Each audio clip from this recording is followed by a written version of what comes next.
Hello, my name is Dante Renee, and welcome to the 10 Room Bizarro YouTube page where I talk about films that I believe need to be talked about more. Like tonight's film, 1976's CB Hustlers. This is 1976's CB Hustlers, and this is actually part of a budget DVD, double-sided, two movies, Cheerleader Beach Party, which I've already reviewed on this YouTube page in the past, and then this one. And as far as I know, this isn't available anywhere else. Although on the new Severin Blu-ray release of Drive-In Massacre, which I believe was directed by the same person who directed CB Hustlers, Stu Siegel, there is an Easter egg on that Drive-In Massacre Blu-ray, which has the high-definition trailer of CB Hustlers. So could this be getting an official release soon from Severin? One can only hope. This is CB Hustlers. It says in the front here, they'll blow your doors off. And this has Uschi Digard and John Alderman. And we're going to look at this a little bit more here. And it says in the front, prostitutes use their CBs to hook up with truckers and avoid the law. Here it is.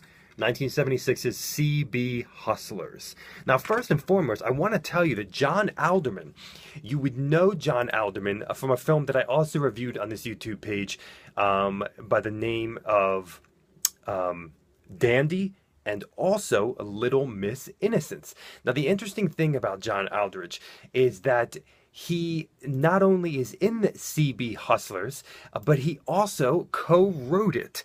Very, very interesting man. He has a lot of credits on IMDb. John Alderman is a very interesting person, and I really love him.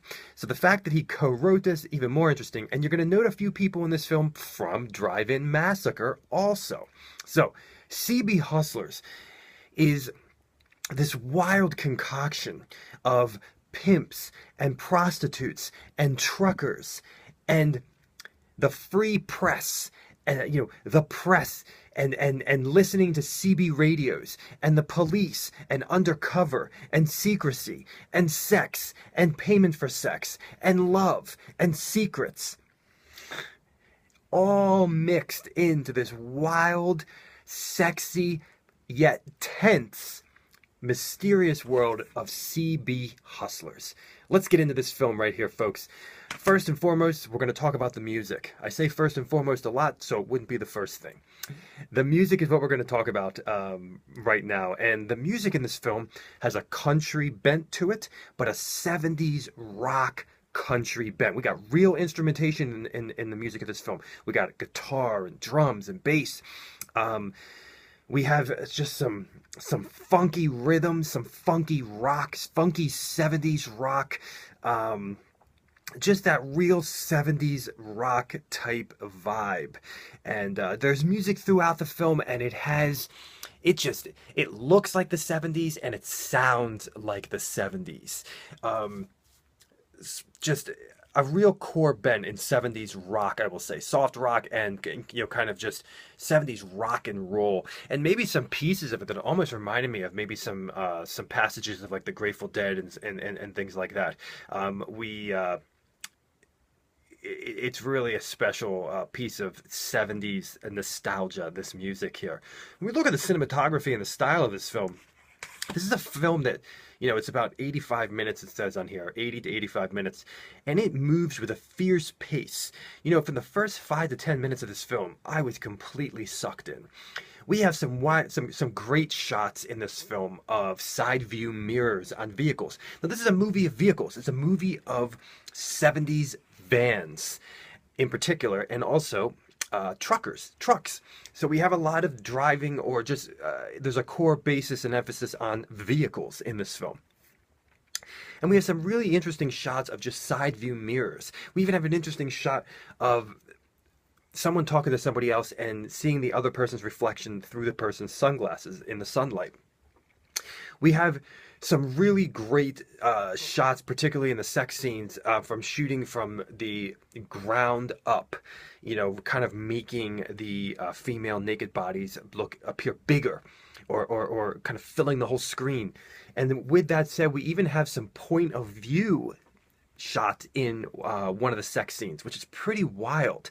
But there's a pacing to this film. We have sections of interesting kind of mental dialogue, I believe, that is going on in one of the characters' heads, which was a very interesting touch. And at one point, I wasn't really sure where the dialogue was coming from, and then I kind of realized I believe it's coming from the inside of this character's head.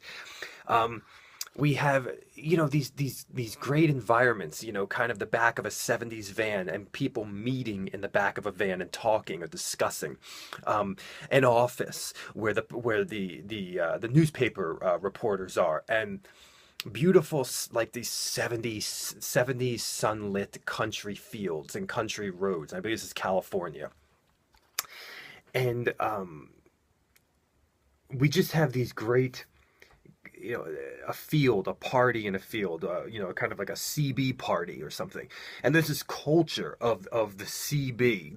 There's also this kind of theme of the free press, the free press, a topic that's even around nowadays in 2017. And the interesting kind of code language of people on the CB.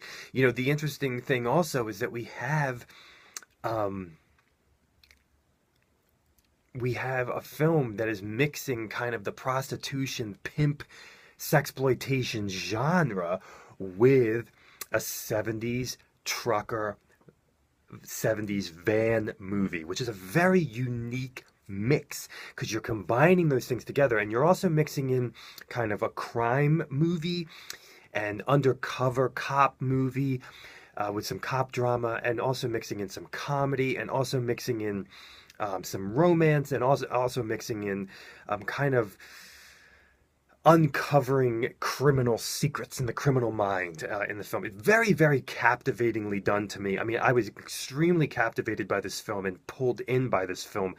And, the dialogue was great. The acting was great. It was intriguing to hear the conversations between the newspaper reporters and other people trying to figure out the criminal mind.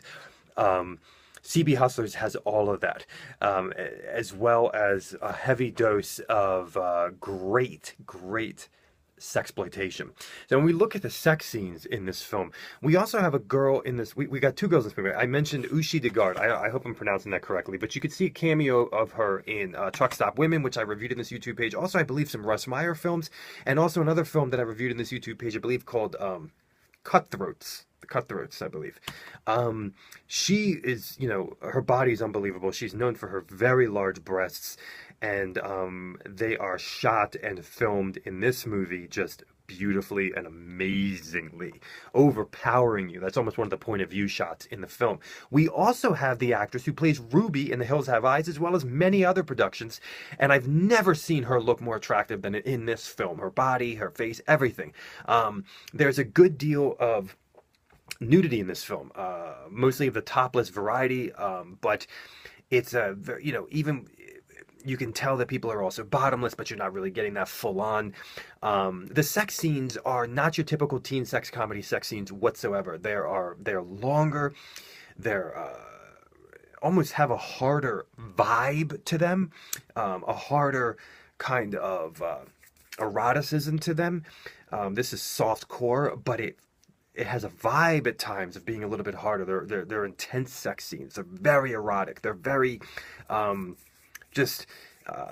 really drinking in the sexuality, if you know what I'm saying, and the bodies and the breasts and the stomachs and the butts and the legs, even in the outfits when the girls aren't naked. There's a three girls in particular in this film. And that's like the artwork right there, and they're just they're very sexy. They got great characterization. Even John Alderman is just such a great character, and his wife, and kind of some of the twists and the turns that go on in the film that might even involve pedophilia as well. CB Hustlers is a film that will appeal to exploitation fans, and a film that will also appeal to sexploitation fans. So it's a very unique beast in that regards. It has a very strong storyline, very strong dialogue, very strong plot development, and kind of some twists and some turns, and just an awesomely free, Free, ending. that's hilarious and also just very, very free. And it's a film that's also a very strong dose of sexploitation also, and it's great. This is a true piece of the 1970s. Here it is, folks. 1976 is CB Hustlers. This movie hopefully will get an official release at some point, and it definitely needs to be talked about more. What a captivating movie this is. They'll blow your doors off. There's some great sexy dialogue in this film as well. We even have a couple parts of the dialogue that sound like a hardcore film, involving the word pussy. Yes, here it is, folks. CB Hustlers, awesome, awesome movie. Thank you so much for watching the 10 Room Bizarro YouTube page, where I talk about films that I believe need to be talked about more, like this one. There's a ton of other reviews in this YouTube page from Jess Franco, Joe Sarno, sexploitation, X-rated films, horror, underground, weird. It's all here. Stuff I think needs to be talked about more. Teen sex comedies. Also, please feel free to check out my own personal films at youtube.com/poopydiarrhea. Thank you and good night.